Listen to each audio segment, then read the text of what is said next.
नमस्कार, जोहार, झारखंड देख रहे हैं आप और मैं हूं आपके साथ सोनाली सिंह। बुलेटिन की शुरुआत धनबाद से आ रही एक बड़ी खबर के साथ, जहां हाई टेंशन तार के गिरने से एक महिला और एक बच्ची समेत 3 लोग चपेट में आ गए हैं। इनमें से बच्ची की हालत फिलहाल गंभीर बताई जा रही है।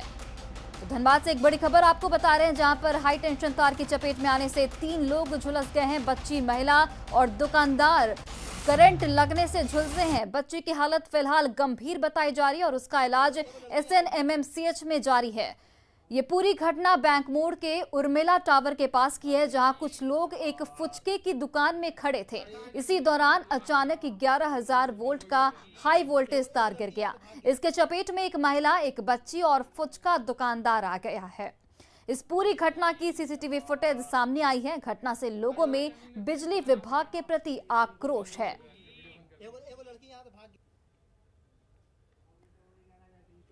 तो वो तार चालू हालत में गिर गए, एक बच्ची के ऊपर और एक उसकी मां के ऊपर में। तो वो बच्ची तो पूर्ण रूप से गंभीर है अवस्था में, अभी PMCH में भर्ती है और उसकी मां पाटलिपुत्र नर्सिंग होम में भर्ती है, वो थोड़ी ठीक है। साथ में गुपचुप वाला था, उसके ऊपर भी तार गिरा था, तो उसकी भी स्थिति अभी तो थोड़ी सामान्य है। लेकिन बिजली विभाग की बहुत ही लापरवाही है। मैं कहूँगा कि ये सड़क पर वो मौत बांट रहे हैं, उनको इस बारे में देखना चाहिए, संज्ञान लेना चाहिए। कितना बार हमने बिजली विभाग के एग्जीक्यूटिव इंजीनियर को, GM को लिख करके दिया है, फ़ोन से बोला है। रोज़ की जो जर्जर तार पोल है उसकी स्थिति डमाडोल है, कभी भी बड़ा हादसा हो सकता है। कोई कान पे जू नहीं रेंगता। ये लोग अपना ऑफिस में बैठ के आराम से लोग हैं। और धनबाद से हमारे सहयोगी संजय गुप्ता फोन लाइन पर जुड़ गए हैं। संजय, अभी क्या कुछ हालात वहां पर? बिजली विभाग की एक बड़ी लापरवाही सामने आई है। क्या कुछ कार्रवाई की गई बिजली विभाग के खिलाफ इस पूरे घटनाक्रम के बाद? फिलहाल तो जो घटना है ये कल की है, शाम की है और उस समय की घटना है जिस समय बैंक मोड़ में सबसे अधिक भीड़ रहती है। और ऐसे भी अब जब नवरात्र चल रही है तो वहाँ पर भीड़ की संख्या ज्यादा ही थी। और उसी समय उर्मिला टावर के पास 3 लोग जो है तो बिजली 11,000 तार गिरने की चपेट में आ गए। सबसे बड़ी सवाल है कि जब स्थानीय विधायक ने कई बार वहाँ पर इस बारे में बताया था कि शहर के सभी शहरों की जो पोल है, तार है, वो जर्जर स्थिति में है, उसकी जल्द से जल्द मरम्मत करे या उसको बदलाव करे। लेकिन उसके बावजूद भी बिजली विभाग और GM के कानों में जू नहीं रहेंगे। और जिसका जीता जागता प्रमाण यह है कि इतनी बड़ी कल घटना हुई है। हालांकि अब जो स्थिति है कि सभी लोग स्थिर है, लेकिन सवाल यही उठता है कि जब स्थानीय जो आपके जनप्रतिनिधि हैं, जो कि विधायक है, आपको अगर वह बार बार कह रहे हैं कि अगर उस चीज को बदलना है तो आपको क्यों नहीं बदले, तो ये कहीं ना कहीं बिजली विभाग की लापरवाही नजर आती है। और जो स्थानीय लोग हैं वो भी बार बार कह रहे हैं कि बिजली विभाग की लापरवाही कारण ही ऐसा हुई। बिजली विभाग की अगर स्थिति शहरों में अगर इस तरीके की है तो गांव में बिजली विभाग की लापरवाही को समझा जा सकता है कि गांव में फिर बिजली और पोल और तार की क्या स्थिति हो सकती है। संजय, देखिए 3 लोग झुलसे हैं, ये खबर सामने आई है। अभी क्या हालत बताई जा रही है, क्योंकि 2 की हालत अभी गंभीर है? फिलहाल अब तीनों की स्थिति नाजुक है। एक जो लड़का था वो थोड़ी सी खतरे में है, लेकिन डॉक्टरों ने यहाँ तक कहा कि अब वो स्थिति वो भी सामान्य हो गई है और वो धीरे धीरे रिकवर कर रहा है। लेकिन लोगों में अब बिजली विभाग के प्रति आक्रोश है और हो सकता है कि अगर इस तरह की घटनाएं कहीं एक आध बार और कहीं हो जाए तो फिर लोगों का जो गुस्सा है वो सड़कों पर भी आ सकता है। हालांकि स्थानीय विधायक ने कहा कि इस मामले को लेकर वह बिजली विभाग के सचिव से भी मिलेंगे कि जब उन्होंने बार बार इस बारे में बिजली विभाग के GM और स्थानीय और भी जो पदाधिकारी उनको लेटर और मौखिक और फोनिक जानकारी देने के बाद भी अगर नहीं बदला तो उन पर वो कार्रवाई की भी मांग करने के लिए मुख्य सचिव से मिलने के लिए पहुंचने वाले। चलिए संजय, बहुत बहुत धन्यवाद तमाम जानकारियों के लिए।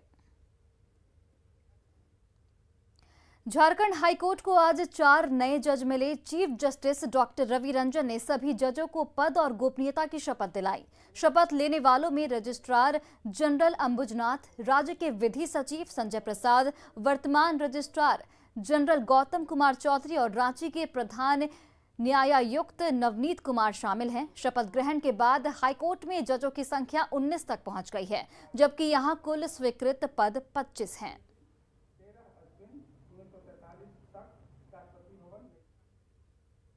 वही देखिए, रांची में जेल से ही अपराधियों का राज चल रहा है। अति सुरक्षित माने जाने वाले होटवार जेल में बंद गैंगस्टर अमन साव पर फोन के जरिए कारोबारियों से वसूली का धंधा चलाने का आरोप है। वहीं इससे निपटने में पुलिस प्रशासन भी नाकाम दिख रहा है। नहीं बात होता हमसे, इनसे होमकर साहब से नहीं बात नहीं होती। रुक हम कांटेक्ट बढ़ावो थी, ठीक रहा उनसे अगर हो गया ना सब खेले हो जाएगा, फिर सबके बना जाएगा भाई। अच्छा कांटेक्ट करके कौन सी करेगा भैया? मान लीजिए कि मैनेजिंग कहीं से पैसे नहीं आएगा, सूखे पेट किसी मान लीजिए वो लोग यहाँ से दबाव नहीं देगा ऊपर से, सूखे पेट दोस्ती कहीं होगा प्रेम भैया बताइए? जैसे अब यही मैनेज होता है, आपको बुला के बोलता है कि प्रेम ऐसा करो, अमन को बोलो घटना नहीं होना चाहिए, बाकी उसका सिस्टम हम ठीक ठाक कर देंगे। वायरल यह ऑडियो उस गैंगस्टर अमन साव की है जो रांची के होटवार जेल में बंद है। वायरल ऑडियो में अमन साव के तेवर ढीले जरूर पड़ते दिख रहे हैं, लेकिन वसूली के लिए वो फिर अपना रास्ता तैयार करता दिख रहा है। अब इसे होटवार जेल प्रशासन की लापरवाही कहें, मिली भगत कहें या अमन साव का खौफ, जेल में बंद होने के बावजूद अमन साव का वसूली रंगदारी का खेल जारी है। वसूली के लिए प्रशासन का जो वसूली होता था ना, वहाँ कमेटी भंग ना हो गया।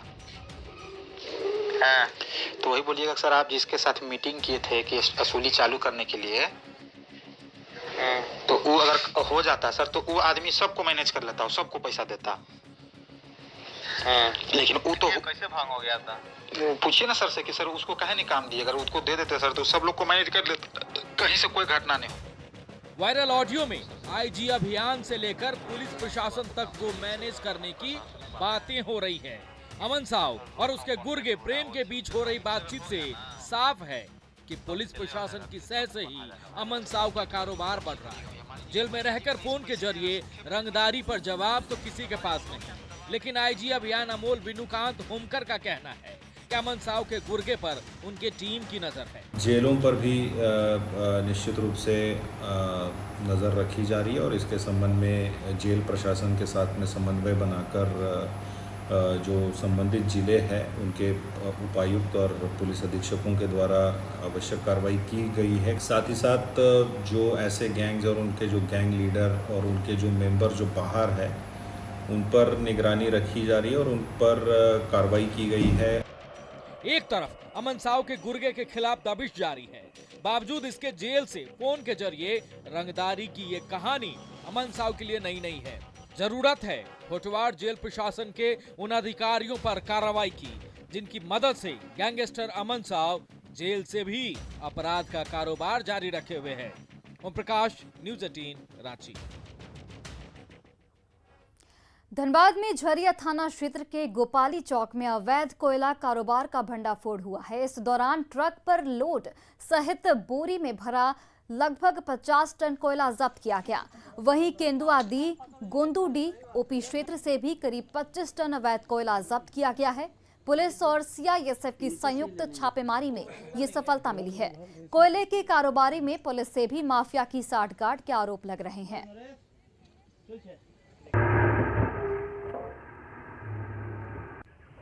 तो रोक लगाना होगा जी, ठीक है ना। और हम लोग की तरफ से तो जारी है ये कोशिश, इसके साथ साथ सीआईएसएफ भी लगे हुए हैं जी। और इसको हम लोग कंटिन्यू छापेमारी करते रहेंगे, जहाँ जहाँ न्यूज़ मिलेगा, खबर मिलेगा। ये लगभग अनुमानिक कितना का 15 से 20 टन होगा, 15 से 20 टन। रांची के मोरहाबाजी मैदान में सहायक पुलिसकर्मियों का आंदोलन लगातार जारी है। आज उनके आंदोलन का 13वां दिन है। कल आंदोलन के दौरान एक महिला सहायक पुलिसकर्मी की हालत खराब हो गई थी। बीमार महिला जवान बेहोश हो गई, जिसके बाद उसे इलाज के लिए रिम्स भेजा गया। बीमार महिला सहायक पुलिसकर्मी पश्चिम सिंहभूम से आई है और मोरहाबादी मैदान में पिछले 10 दिनों से आंदोलन पर डटी थी। समान काम के बदले समान वेतन की मांग पर करीब 2500 सहायक पुलिसकर्मी रांची के मोरहाबादी मैदान में आंदोलन पर डटे हैं, लेकिन अब तक सरकार उनकी मांगों को लेकर लापरवाह बनी हुई है।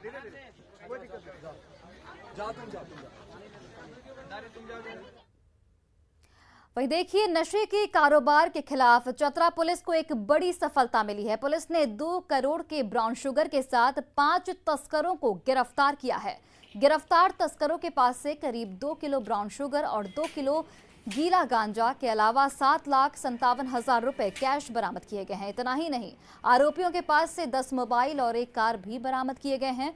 अफीम और ब्राउन शुगर का खेप को यूपी की मंडियों में भेजने की योजना थी। 7,57,57,000 रुपए भी जो है हम लोगों ने बरामद किया है। इस पूरे छापामारी क्रम में कुल 5 लोगों को गिरफ्तार किया गया है। सभी को न्यायिक हिरासत में भेजा जा रहा है। पुलिस कांड दर्ज करके अनुसंधान कर रही है। कहां से गिरफ्तारी हुई है सर? ये गिरफ्तारी अलग अलग जगह से हुई है। मुख्यतः जो है पिटिच से हुई है। पिटिच के अलावा एक व्यक्ति की गिरफ्तारी की दौड़ से भी हुई है और अलग अलग जगहों से हमने गिरफ्तारी। अंतर्राष्ट्रीय बाजार में कितना मूल्य होगा सर? ये तो आप लोग ज्यादा अच्छा बता सकते हैं, इस बारे में मुझे जानकारी। कोडरमा स्टेशन पर आरपीएफ की टीम ने पुरुषोत्तम एक्सप्रेस से करीब 11 किलो गांजा बरामद किया। गांजा S10 कोच के टॉयलेट के पास बोरे में रखा था। जब्त गांजे की कीमत करीब 1 लाख रुपए बताई जा रही है। हालांकि इस पूरे मामले में किसी की गिरफ्तारी अभी तक नहीं हो पाई है। उसके S10 कोच में टॉयलेट के पास एक वाइट कलर का बोरा दिखाई दिया, जिस पर कुछ डाउट हुआ तो आसपास बैठे यात्रियों से पूछा, जो कोच में बैठे हुए थे, भाई किसका है, तो किसी ने बोला मेरा नहीं है। तो हम लोगों को कुछ डाउट हुआ, जिसको हमने खोल करके देखा, सब चीज़ तो देखा उसमें गांजा है। और फिर दोबारा हम लोगों ने पूछा किसी का है तो कोई बताओ, तो कोई नहीं बताया। तब फिर हम उसको लोग को उतारे, उसको वजन करवाए। 3 पैकेट है, 3 पैकेट का वजन लगभग 11.5 किलोग्राम है। एक तो वेतन भत्ता कम, ऊपर से जंगलों में जहरीले मच्छरों के बीच रहकर नक्सलियों का मुकाबला करना जगुआर जवानों की मानो नियति बन गई है। लेकिन 2 दिन पहले ब्रेन मलेरिया से जगुआर जवान की मौत ने सुविधाओं को लेकर कई सवाल उठा दिए हैं।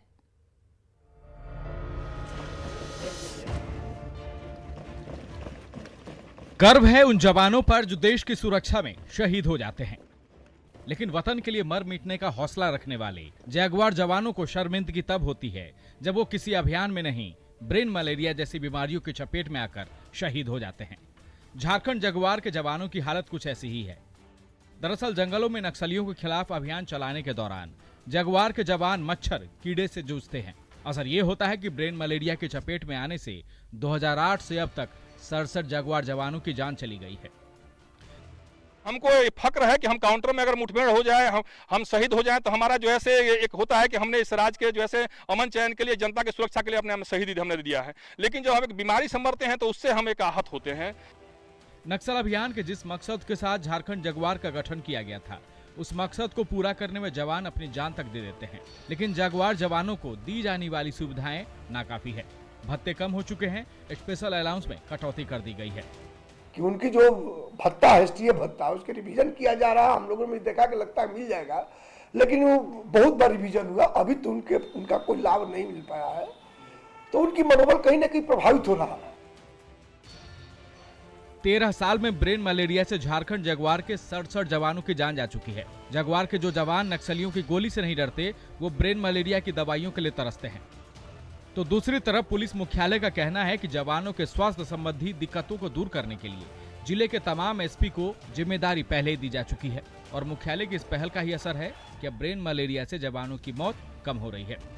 जिले के संबंधित जिले के एसपीज को इसकी वैयक्तिक रूप से जिम्मेदारी भी निर्धारित की गई है कि वो अपने क्षेत्र में जितने भी पिकेट्स हैं उनमें जो जवान पदाधिकारी रहते हैं उनका रेगुलर मेडिकल स्टेटस से अवगत रहेंगे और जहां भी आवश्यकता है वहां पर उनको दवाइयाँ या अन्य सामग्री उपलब्ध कराएंगे। ब्रेन मलेरिया को लेकर एक तरफ जगुआर की अलग दलील है तो दूसरी तरफ पुलिस मुख्यालय के दावे हैं। दलील और दावे के बीच सवाल यही है कि क्या जिले के एसपी डीसी जगुआर जवानों के प्रति अपनी जिम्मेदारी सही से निभा रहे हैं। ओम प्रकाश, न्यूज़ 18, रांची। शारदीय नवरात्र का आज दूसरा दिन है। आज मां के ब्रह्मचारिणी स्वरूप की पूजा हो रही है।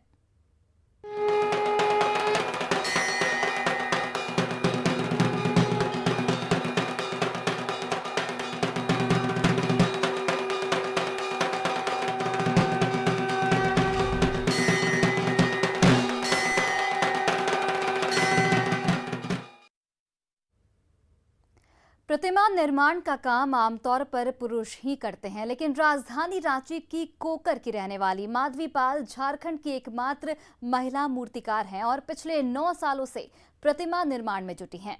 दरअसल 2012 में पति बाबू पाल के गुजर जाने के बाद माधवी पाल ने इस विरासत को बड़ी ही मेहनत और जिम्मेदारी के साथ संभाला और इसी पेशे की बदौलत अपने 2 बच्चों की जिम्मेदारी को भी पूरा किया।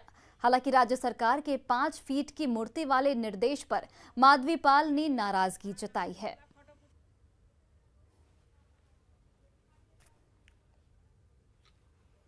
देखिए, छोटा 5 फीट का मूर्ति बेच के हमको स्त्री लोग का सबका पेमेंट करने नहीं सकेंगे, नहीं होगा। काहे कि यार हम ज़्यादा मूर्ति नहीं बनाते, ऑर्डर बिना ऑर्डर वाला हम नहीं बनाते, और ऑर्डर आता है तो उसी टाइम बहुत लेट से आएगा तो हम छोड़ देते हैं। क्योंकि उतना संभव नहीं उतना मिस्त्री लोग का पैसा देने, काहे कि एक तो छोटा मूर्ति कर दिया सरकार, और पहले से भी सरकार बोल देता अगले साल जो हाल था वो अलग चीज़ था। ये साल में 1 साल से 2 साल हो रहा, तो 2 साल में हम लोग का अप्रैल महीने से मूर्ति चालू करना पड़ जाता है। तो उसी टाइम मिस्त्री लोग को सब हम लोग का सरस्वती पूजा का बाद ही हम लोग का मिस्त्री लोग ठीक करना पड़ता है। नवरात्र के दूसरे दिन मां ब्रह्मचारिणी की पूजा राजधानी रांची के मंदिरों में की जा रही है। सुबह से ही मंदिरों में भक्तों की लाइन लगी हुई है। हालांकि सरकार गाइडलाइंस का पालन करते हुए श्रद्धालुओं को कतारबद्ध तरीके से मंदिर में प्रवेश दिया जा रहा है। साथ ही सोशल डिस्टेंसिंग का भी इस दौरान पालन किया जा रहा है। श्रद्धालुओं की माने तो मां सभी कष्टों का निवारण कर जिंदगी को सभी के लिए सुखद बनाएंगी। रांची के शिव दुर्गा महादेव मंदिर में श्रद्धालुओं से बात की न्यूज़ 18 से हमारे सहयोगी संजय कुमार सिन्हा ने।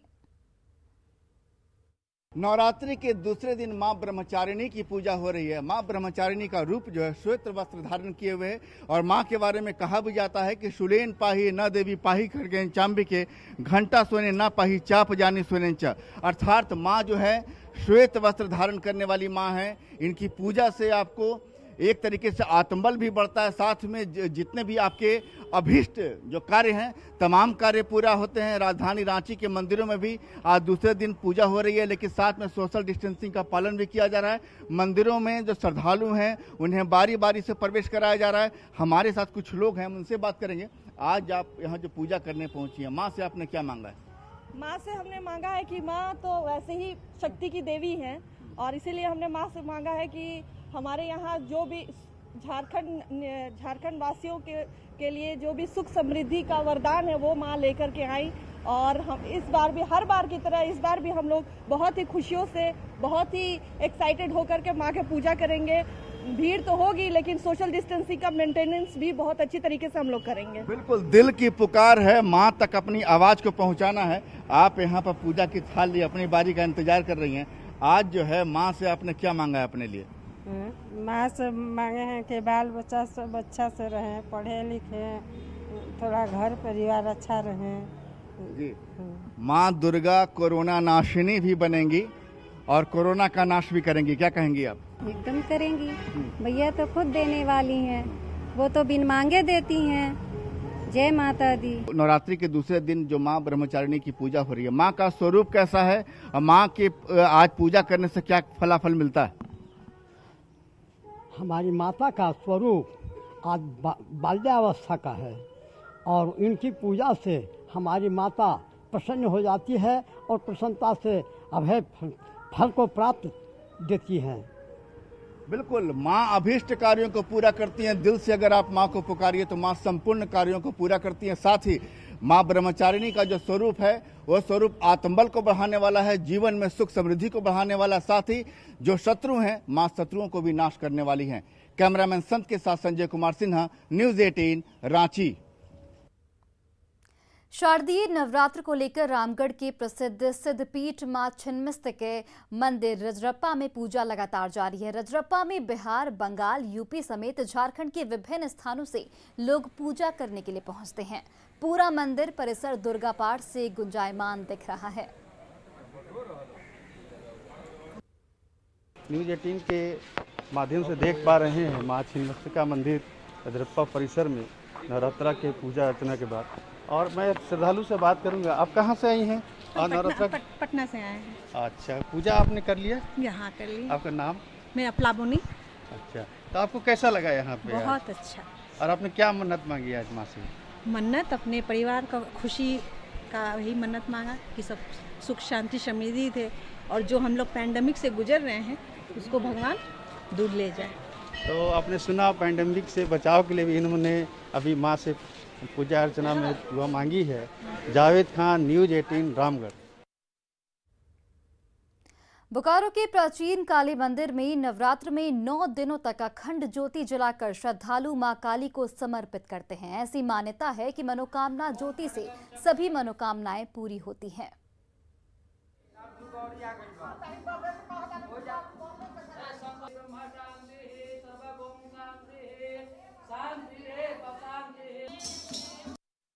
साल से मंदिर का जानकारी 25 साल हो गया मेरा आते हुए, और अखंड दीप हम हर साल बाबू जलाते हैं।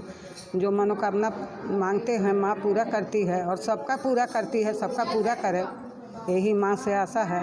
दिया नवरात्र आज से प्रारंभ हो गया है। आज एकम है, माँ शैलपुत्री का रूप है, और ये मनोकामना ज्योति यहाँ नहीं हो तो 40 साल से यहाँ जल रहा है। यहाँ का मान्यता है जो भक्त मनोकामना ज्योति यहाँ जलाते हैं उनकी मनोकामनाएं पूरी होती है। जैसा कि आप मंदिर में देख रहे हैं, मनोकामना ज्योति सब लोग जलाए हैं और लोग को फायदा होता है।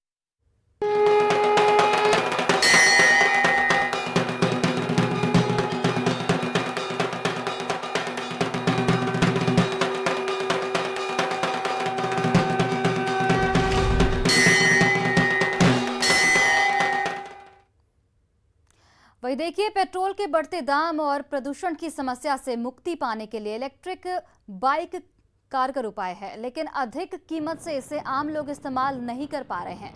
गिरिडीह के एक युवक ने जुगाड़ तकनीक से इलेक्ट्रिक बाइक बनाई है। पुरानी बाइक को राजकुमार राणा ने मॉडिफाई कर 40 साल पुरानी बाइक को इलेक्ट्रिक बाइक का शक्ल दिया है।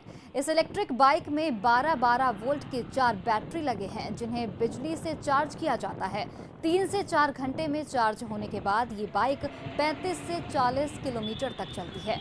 बाइक की अधिकतम स्पीड 45 किलोमीटर प्रति घंटे है। न पेट्रोल का झंझट, न बाइक की शोरगुल और न ही धुएं से वायु प्रदूषण का खतरा। वहीं गियर और क्लच के किचकिच से भी मुक्ति।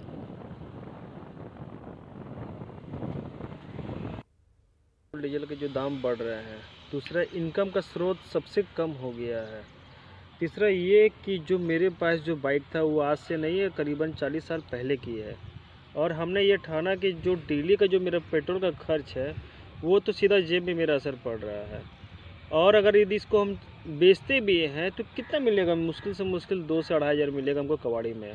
तो हमने यही दिमाग लगाया है कि अब साउंड पोल्यूशन और प्लस धुआं प्रदूषण जो होता है उसको मद्देनज़र रखते हुए हमने इसको इलेक्ट्रिक बाइक बना दिया। और फिलहाल इस बुलेटिन में इतना ही। आप देखते रहिए न्यूज़ 18 बिहार झारखंड।